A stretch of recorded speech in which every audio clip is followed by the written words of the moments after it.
Assalamualaikum warahmatullahi wabarakatuh.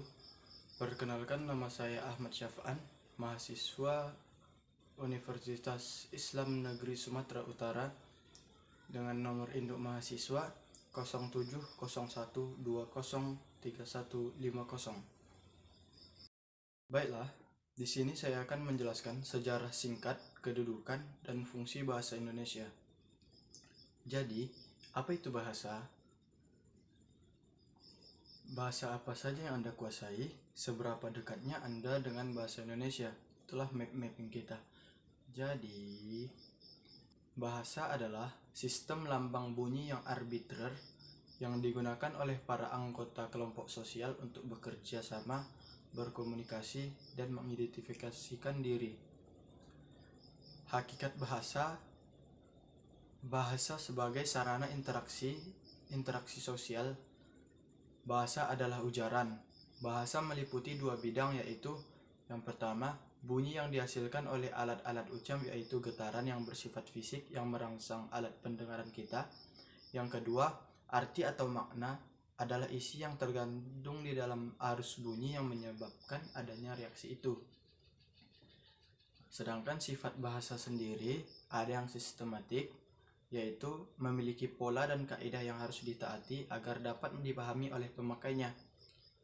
Adapun satu lagi, sukarela, yaitu unsur-unsur bahasa dipilih secara acak tanpa dasar, tidak ada hubungan logis antara bunyi dan makna yang disimbolkannya. Pilihan suatu kata disebut kursi, meja, guru, murid, dan lain-lain ditentukan bukan atas dasar kriteria atau standar tertentu, melainkan secara makna suka. Fungsi bahasa. Secara umum, bahasa berfungsi sebagai alat komunikasi. Berkenaan dengan fungsi tersebut, fungsi bahasa secara lebih rinci, yang pertama, fungsi kebudayaan sebagai sarana perkembangan kebudayaan. Yang kedua, sebagai jalur penerus kebudayaan, sebagai inventaris ciri-ciri kebudayaan. Yang kedua, fungsi kemasyarakatan berdasarkan ruang lingkup, bahasa nasional dan bahasa kelompok. Berdasarkan bidang pemakaian, bahasa resmi dan bahasa tidak resmi. Tiga ialah fungsi pendidikan. A. Fungsi integratif. Bahasa sebagai alat yang membuat anak ingin dan sanggup menjadi anggota suatu masyarakat. B. Fungsi instrumental. Penggunaan bahasa untuk keuntungan material, memperoleh pekerjaan, meraih ilmu, dan sebagainya. Fungsi kultural. Penggunaan bahasa sebagai jalur mengenal dan menghargai adat istiadat, tradisi, dan kebudayaan. Fungsi penalaran. Penggunaan bahasa sebagai alat berpikir dan menciptakan konsep-konsep. Perkembangan bahasa Indonesia. Sumber bahasa Indonesia itu tumbuh dan berkembang dari bahasa Melayu. Sedangkan bahasa Melayu sendiri sudah menjadi lingua franca di Kepulauan Nusantara dan Asia Tenggara.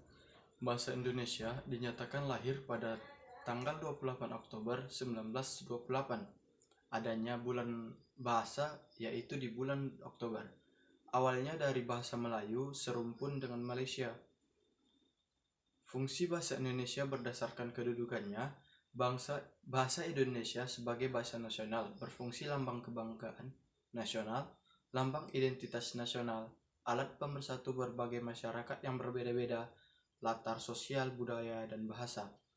Yang keempat, alat perhubungan antar budaya dan antar daerah.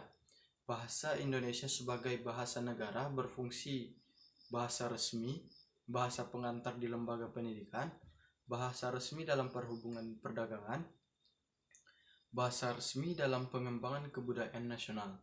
Ragam bahasa Indonesia dibagi jadi beberapa, yaitu berdasarkan waktu, media, situasi, bidang atau tema, dan juga daerah. Penjelasannya bisa dilihat di berikut.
Baiklah, sampailah kita di akhir materi.